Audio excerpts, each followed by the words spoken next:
Next up is Carmen Macías. Carmen graduated from Rockhurst University with a Bachelor of Arts, and she majored in nonprofit leadership in English with a minor in psychology.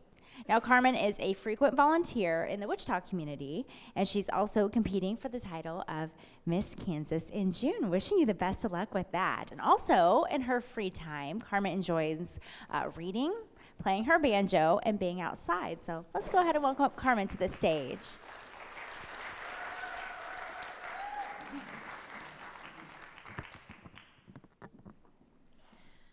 My great-grandfather, Antonio Macías, immigrated to the United States in 1918. Like many immigrant families, they sent a male to scout out an area and send back word when he found a suitable place to land. Antonio was later joined by his wife, Concepcion Macías, and their 5 children. At the time, numerous Mexicans left their homes to flee the Mexican Revolution. Antonio and Concepcion found work and community in the historic end of Wichita, Kansas. Construction of the Santa Fe Railroad brought an influx of immigrants to the Wichita area. According to the Kansas Department of Transportation, over 19,000 Mexicans came to Wichita to build the railroads. Cudahy meatpacking plant near 21st and Broadway was another driving force for Mexican immigrants. In fact, my grandfather, Francisco, who we will get to in just a moment, worked at that very plant for 29 years.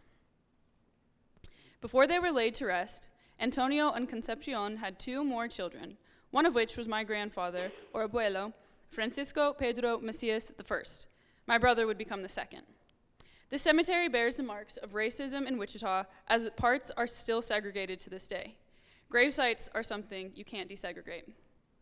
Frank was born into a poor, working-class family.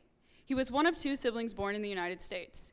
He was taught at an early age that you had to work and work hard to make the life for yourself.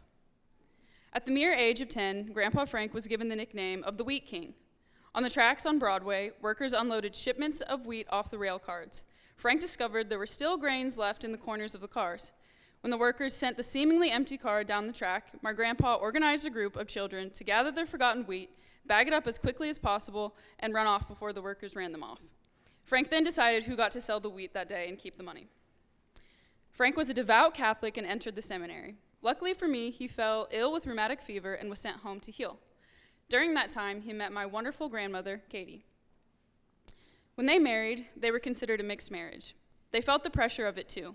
Katie's white family didn't understand why she married a Mexican man, and Frank's family didn't understand why he married a white woman.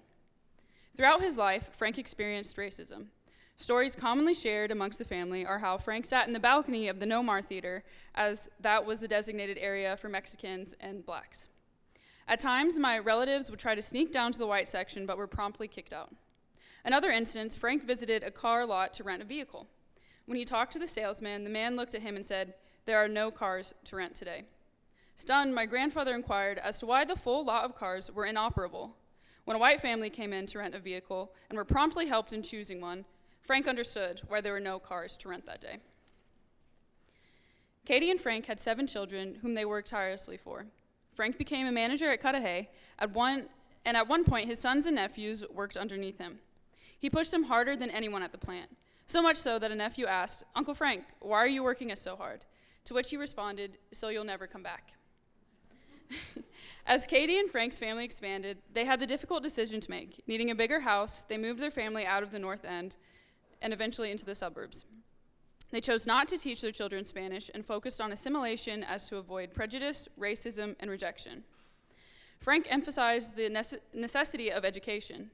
Although he didn't get his degree until much later in life, he heavily encouraged his children to go to college and beyond. All 7 have been successful in various avenues. Their accomplishments include serving in the Vietnam War, one as a Green Beret, a nurse, a chemist, attorney, accountant, and more. If you go to Newman University, you are likely a stone's throw away from a Macías accolade or plaque. Growing up, I was told all of these stories thinking, I am Mexican American. I am proud to be Mexican American. I wore it on my sleeve. In elementary school, I loudly claimed my heritage until white kids started to poke fun at me, asking, "If you're so Mexican, why can't you speak Spanish? Why don't you look it?" Or tainting my beautiful name by saying, "Haha, you're a car and a man." I immediately regretted sharing any sense of my identity with others to the point that I purposely took out the accent in my last name. and even considered going by my much more European middle name of Antoinette. I thought that putting an accent in my name or talking about my heritage meant I was a poser or trying to falsely claim to be more Hispanic than I was. It wasn't until well into my 20s that I reintroduced the accent into Macías and cherished the uniqueness of my name. I don't think my grandparents' decisions were a mistake, but I do wonder if they had the foresight of the unintended consequences would they have chosen differently. Now I intentionally learn about my culture and heritage. My dad and I tried to make tamales once, but accidentally made the masa so thick that it broke the mixing spoon. For those of you who have made tamales, you know that that's not even close to the right texture. Now I also put up an ofrenda for Dia de los Muertos. I love searching the house with my dad for items that my grandfather and grandmother would have liked, sewing for my grandma, tequila for my grandpa. And for anyone who is hesitant to embrace your culture, know that your identity is for you.